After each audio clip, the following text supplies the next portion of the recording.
the FM Gold channel of All India Radio.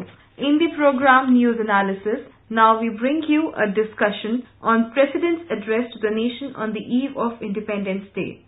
The participants are Professor Subrata Mukherjee, political analyst, and Sachidanand Murthy, journalist.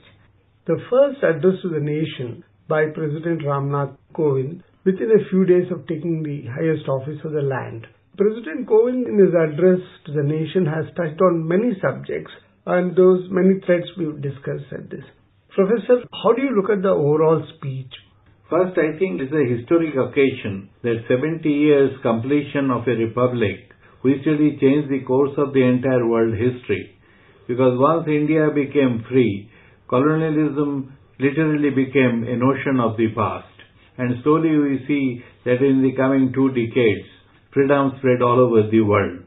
And now colonialism is history. Second important point I think is important to ponder is that a relatively peaceful transition to power created a nation which, with all its contradictions and diversity, continued to be a liberal democracy, which I think itself is a fantastic achievement. And about the presidential speech that you mentioned, of course is the first speech, and the much more important differentiation in India is the head of the state and the head of the government. And now Mr. Kovind has given his address in the context of the head of the state, and then from the rampart of the Red Fort.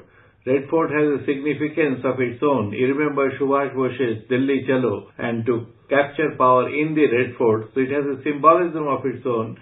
The Prime Minister will address the nation. So both of them is complementary to each other and give a direction to the entire nation. I think what the President has tried today is to imbibe the spirit of nationalism and also internationalism and put the Indian history in the proper perspective, making a happy marriage between the past and the present and the future, in the process of which he has raised a lot of important points which I think will be discussed for a long time. For I think very important point that he referred to is the relationship between an ordinary citizen and the state, and how it is a reflective thing that unless and until there is a partnership that is reflected everywhere, it will be hard to really reach the goal for which freedom means that reaching India to a new height in the coming 5 years or so. Apart from that, I think there are much more important ingredients also in this. For instance, when he is talking of the freedom movement, in moving words, he salutes the freedom fighters. He refers to Matangini Hazara, who at the age of 70 died by just singing Bande Mataram, and the spirit of the entire freedom movement comes out in that sentence. He also looks to the composite nature of the movement. He talks of the Bismil factor and the other parliamentary and non-parliamentary methods of reaching the same goal. In that way, I think the foundation of Indian democracy, built on many traditions, is well emphasized by the President.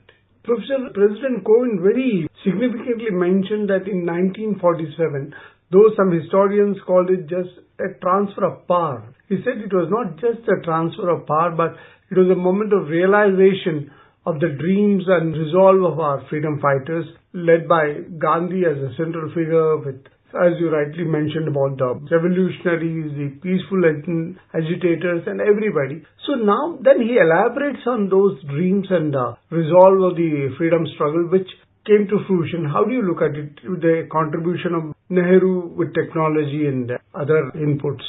This is the transfer power is the contribution of the Cambridge School. And its argument is that Britain was preparing India for a slow transfer of power, and that is in 1935, and then the transfer of power by 47 Act. But it's a very simplistic view. If you really look to the Churchill phenomenon and the correspondence between Eden and Churchill at that time, you'll find that the Britain wanted to stay on in India.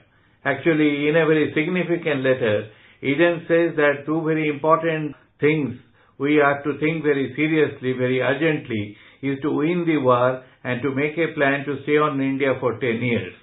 So the transfer of power is overemphasized by the British historians, and it is actually the freedom achieved by India beginning with 1857 coming up to 1947. And the second important point that you refer to is equally important, that it would not be only a political independence, but a content will also affect the social and the economic structure. And that's why we find that throughout the nationalist movement, there is a debate about it. And I'd like to refer to 2-3 important points in that. The first is the Karachi Congress, where the entire blueprint for the future India was portrayed with its equality, with its planning, eradication of poverty, proper education and all that. Second important point is during the Subhash Bose presidency of the Congress, we find that he initiates the Planning Commission, and there the chairman is Nehru, with the impetus that ultimately India will have a planned economy.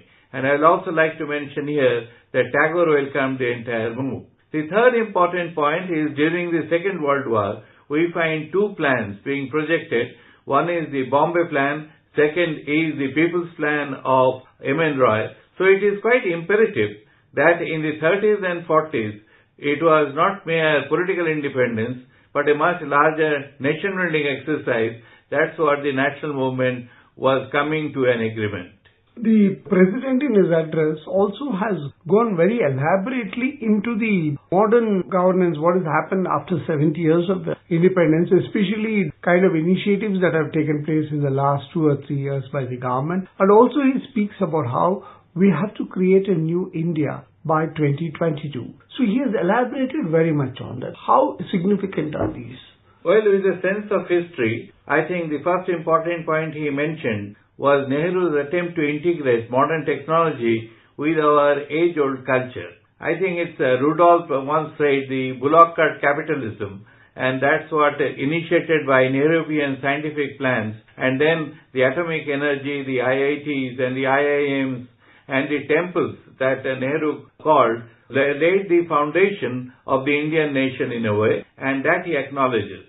But now coming to the present, I think his major emphasis is that what we have done and what the projection should be for the future. And there he is making a happy mixture of the present government's initiative and the bold steps that have been taken in lot of areas. For instance, he is talking of demonetization and its effect. He is talking of the GST, and also he is talking in terms of certain projects that has really brought about lot of changes in our society, and the likely effect of them will be felt in future. But apart from that, a very significant point of the lecture was that is emphasis on a new harmony that is to be built in the context of our cultural tradition. For instance, he is making the point that in a village marriage, the marriage was not between two individuals, but the entire village would be there, work will be distributed, and ultimately it's the beti of the village who gets married to a beta of another village. In that way, I think a very important point that he emphasizes, and significantly this we find elaboration both in Gandhi and Tagore, that the societal harmony is of absolute importance in a country like ours, which is still agrarian and village-based. But when we come to the cities, we find that a lot of things have dried up. So it is a reminder that if India is to prosper as a civilization, our basic values must be remembered and added to, and there is a time now that we should strengthen them. The President in his speech had, as you rightly said, looked at the interpersonal relations, also relationship of the individual with the community at large. And then when he spoke about the LPG surrender scheme, he said this is one of the world's largest voluntary surrender scheme where people willingly sacrificed a privilege which was not taken away by any law. So he was saying that Indians can raise to great heights in terms of their commitment to the society. He gave examples of people who run schools for the underprivileged, who look after preservation of water bodies. Optimistic does the President sound in all this? I think the important point is the cooperative enterprise.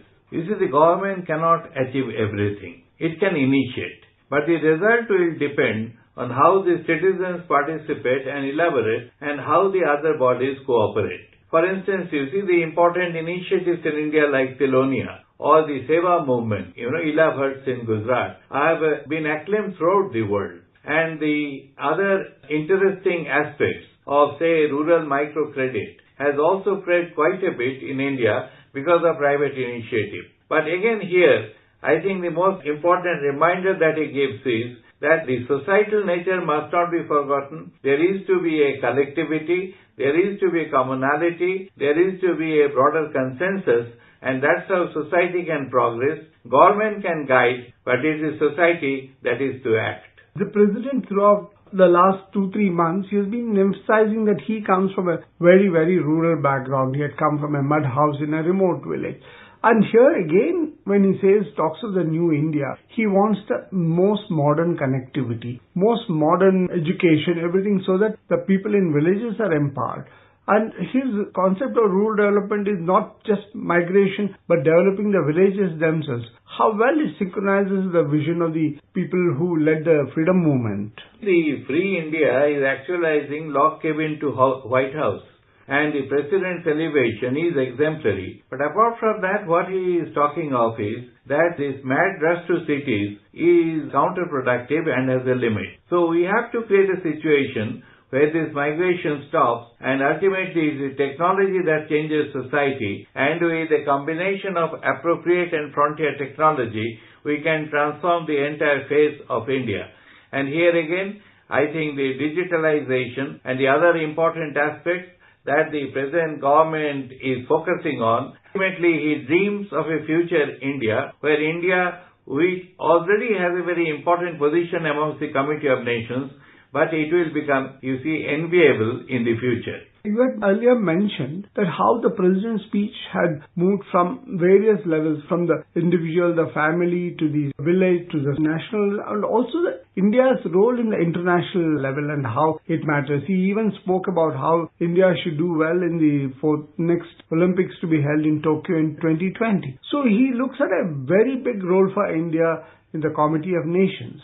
You remember when we were young, we used to think of a takeoff. The takeoff has been delayed in India, but I think it's a call for a takeoff. That in the coming 5 years, that is 75 years from completion of the independence, that he also mentioned, that there is to be a goal, not exactly in the plank of a planned economy, but in the context of a all-sphere development, in which sports has also an important role to play. So what he is actually emphasizing is that not only we have to excel in one area, but in all the areas, and he also mentions the primacy of education. And in the context of that, his emphasis, which I think is a very important emphasis, we are still considered as a developing country, but by 2022, the time should arrive when India will be acknowledged as a developed nation. In this speech, the centrality is that India is doing well, but it should do well. Is it the message which the President gives?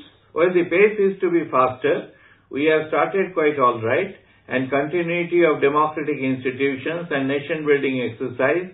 But now, I think the major contradictions have been solved, and now we can look for a much brighter future in a very short period of time. One major issue which the President referred to in his address, which has been dominating world headlines, is India's adherence to climate change reforms so that the effect of climate change, the adverse effect, is not felt. How do you look at that? India's role in meeting the challenge of the world today. And there he mentions the climate change, and in a tropical country like ours with a huge coastline, I think in the coming years it will become a very serious problem, and we must think of tackling it right from now. In a way, I think it's a balanced projection of what India is and what India should be in the coming few years. Thank you, Professor. Thank you. You were listening to a discussion on President's Address to the Nation on the Eve of Independence Day. The participants were Professor Subrata Mukherjee, political analyst, and Sachidanand Murthy, journalist. The program was produced and presented by the News Services Division of All India Radio. This program is also available on our website newsonair.nic.in. You may email your opinion about this program at airnsdtalks@gmail.com.